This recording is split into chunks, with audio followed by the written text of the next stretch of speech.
एका महत्त्वाच्या ब्रेकिंग न्यूजने आपण सुरुवात करूया। नाशिकमध्ये भुजबळ नॉलेज सिटीतील शिक्षकाला मारहाण करण्यात आल्याची घटना समोर आली आहे। संबंधित शिक्षकानं वर्गात शिकणाऱ्या मुलीची छेड काढल्याचा आरोप मुलीच्या नातेवाईकांनी केला आणि या संदर्भातला जाब विचारण्यासाठी गेलेल्या कुटुंबीय आणि शिक्षकांमध्ये वाद झाला आणि त्यानंतर मुलीच्या नातेवाईकांनी शिक्षकाला मारहाण केली। यावेळी वाहनाची देखील तोडफोड करण्यात आली। नाशिकच्या सुला वाईन रोडवरील भुजबळ नॉलेज सिटीच्या प्रवेशद्वारावर घडलेल्या या घटनेमुळे काही काळ तणावाचं वातावरण निर्माण झालं होतं। अधिक तपशील आपण जाणून घेणार आहोत। आमचे प्रतिनिधी लक्ष्मण घाटोळ आपल्या बरोबर आहेत। लक्ष्मण, काय माहिती याबद्दल?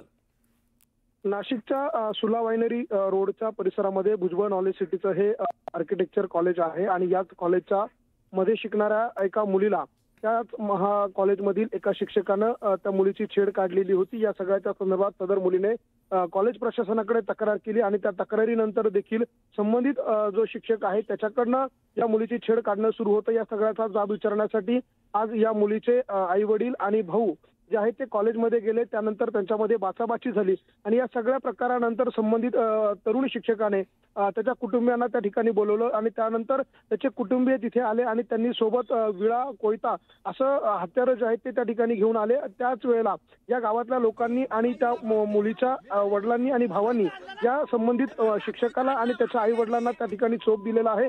या सगळ्यामध्ये या गाडीची पूर्णतः मोडतोड करण्यात आली। सोबत घेऊन आलेली जी गाडी होती त्याची तोडफोड करण्यात आली।